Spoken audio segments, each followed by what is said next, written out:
and that is the keynote address. Tonight's keynote speaker is Derron Coles, PhD. He is a learning strategist with 20 years of experience designing learner-focused competency development training. Derron has a wide-ranging portfolio that runs the gamut from learning solutions for technical topics, like a globally utilized online training on river systems analysis, to interpersonal skills training, such as his award-winning cultural competency curriculum.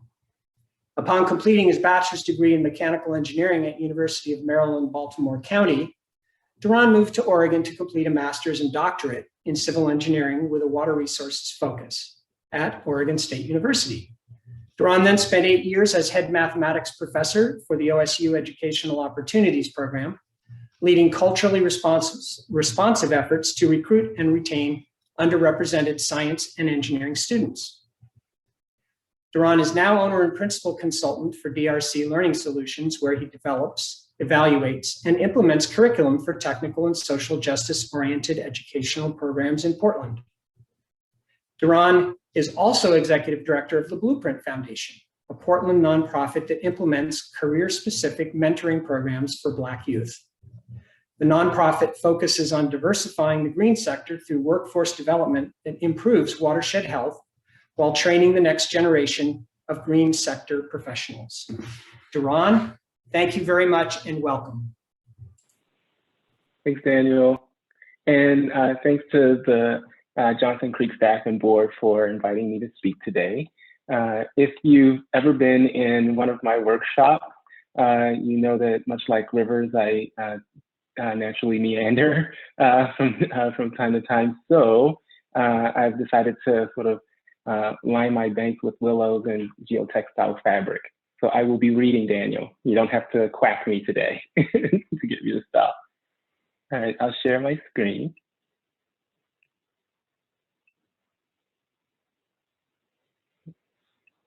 Okay. Yeah. All right. Okay. So I'd like to talk to you today about intersectional environmentalism and the community-centered approach to change. As most talks do, I'll begin with definitions. Intersectional environmentalism is a coined term termed by Leah Thomas, a Black environmentalist who recognized the gap between the predominantly white environmental movement and the predominantly frontline community-led environmental justice movement. She believes that the two movements must be merged if our planet as we know it is to survive. Further, she believes that to succeed, we need to be intentional and anti-racist in our actions. Leah's definition of intersectional environmentalism is shown here, but it boils down to a movement that is dismantling systemic oppression to reach justice for people and the planet. In other words, there's a recognition that the struggles of people and the planet are interlocked because we are nature. Injustice done to the planet impacts us all, disproportionately so, but no one escapes, not even those who benefit from the injustices. The most vivid image in my mind when I think of how planet and people injustice is leading to dire consequences for us all is this image of an education center in the Chesapeake Bay that was shuttered because the land around it is being lost to sea level rise. As an educator, there's something particularly disturbing about seeing evidence of environmental injustice, reducing access to informal learning about the environment in a setting where Black people from my hometown of Baltimore could walk out and experience the beauty of the natural phenomena they just learned about inside the center. It feels like the injustices in our formal education system extending its reach to informal learning, and in the process, reinforcing the disconnect from our cultural connection to nature. It's also disturbing because I started my career in the green sector, studying non-point source pollution in the Chesapeake Bay. I speak of my origin story often because I feel it's important for us to share our individual journeys to environmentalism, along with our personal and cultural connections to nature that nudged us along that path. Storytelling is important because it brings to light the commonalities in our values regarding the environment and the diversity of our experiences regarding access to nature. I feel this juxtaposition of common values but varied ability to act on those values highlights the interconnectedness between people and planet justice that's at the core of intersectional environmentalism. Moreover, it helps us better understand each other for more successful coalition building. Systemic change takes coalitions. The larger the change, the larger the coalition we need. And for the level of change we need globally, these coalitions must include historically excluded groups. Consequently, at the local level, we must ensure that members of frontline communities have access to opportunities to live out their cultural connections to nature. That's why I love these people. Uh-oh, I'm getting emotional. Hold on one sec. These are Blueprint's partners who are establishing a sort of outdoor education center, similar to the center that was shuttered in Maryland. The Leachback 5 project is intended to be a space where budding environmentalists can connect to each other and to nature. I'm gonna get it together, just give me a sec. It's grassroots and it's systemic change at a local level. And clearly, I care very much about it. We hope the particularly diverse community living in the Johnson Creek watershed can come out, meditate, explore, and learn in a multicultural, inclusive setting. It's rewarding and fun work, but it's also intentional because we have to account for the fact that the context in which we are operating is inherently racist, instilling in us all racist notions and exclusionary practices that could derail our efforts. My colleagues at Capacity Building Partnership often say the system is not broken. It's working as it was intended to work. Coalitions fall apart because of limited resources, opaque decision-making, strict adherence to guidelines for language and practice, and an expansive sense of urgency when deliberate action is needed. So we've committed to a community-centered approach with the Back 5 project that's centered on collectivist action rather than individualistic. Several organizations, public, private, culturally specific, all chipping in their perspective and leaving out the damaging cultural norms of the system. In our coalition, scientists and engineers empower youth to use their own language to describe natural processes and engage in brainstorming. For example, we plan to work with them on an upcoming floodplain reconnection at the site, as well as bridge reconstruction following last year's washout.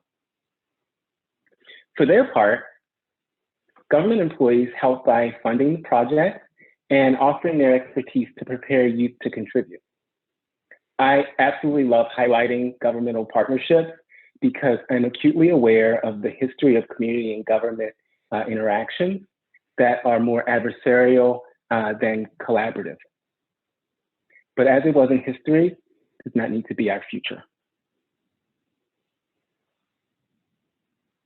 The Leash Project is very localized, but these institutional acts to call in and center voices of the historically excluded can happen at multiple scales. For example, Blueprint Foundation has Connecting Canopies. We're doing this in collaboration with Urban Green Spaces Institute, the Nature Conservancy, and PSU. It's a cross-jurisdiction initiative to redesign Howey green spaces, such that new and diverse community stewards are empowered to green and steward their own neighborhoods.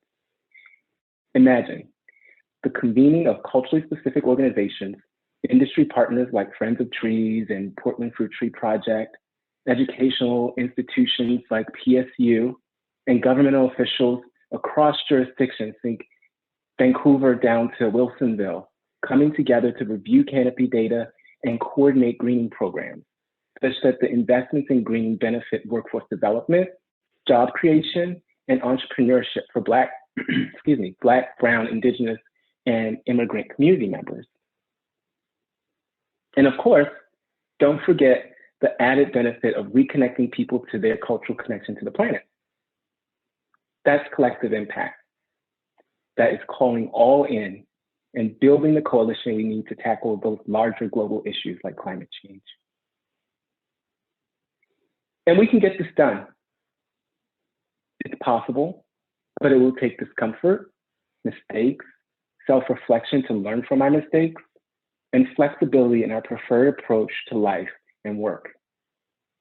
It will also take something that we learned about as kids: imagination. Blueprint Foundation is creating, co-creating new engineering design challenges with Turk, Village Childcare, Black parents, and childcare providers that take care of Black early learners. And the goal is to help Black parents give them these activities free of charge to help them teach their young students engineering design skills, while also connecting those same Black families to nature-based learning opportunities. I've been reviewing books that set the stage for these design challenges, so the parent can read the book, get the student really interested in doing the challenge before starting. The theme for these books about becoming engineers and the engineering design process is consistent. In a nutshell, they posit that despite the problems we face, we can always imagine a solution. Further, we can do it faster as a team. So despite the problems we face, like inequitable education systems, limited access and opportunity, bias-driven microaggressions, and entrenched thinking that degrades relationships within coalitions, despite all the factors that keep the system working as it was intended to work, we can imagine solutions together. Okay. I want to end here, but I want to leave you with a couple reflection questions. What local systemic change can you create using a community-centered coalition of your own? And what's stopping you? I tend not to speak for all members of my cultural communities, but I feel comfortable saying that the planet and I look forward to learning about your efforts. And thanks for listening, and I'll see you out there. Okay, Daniel,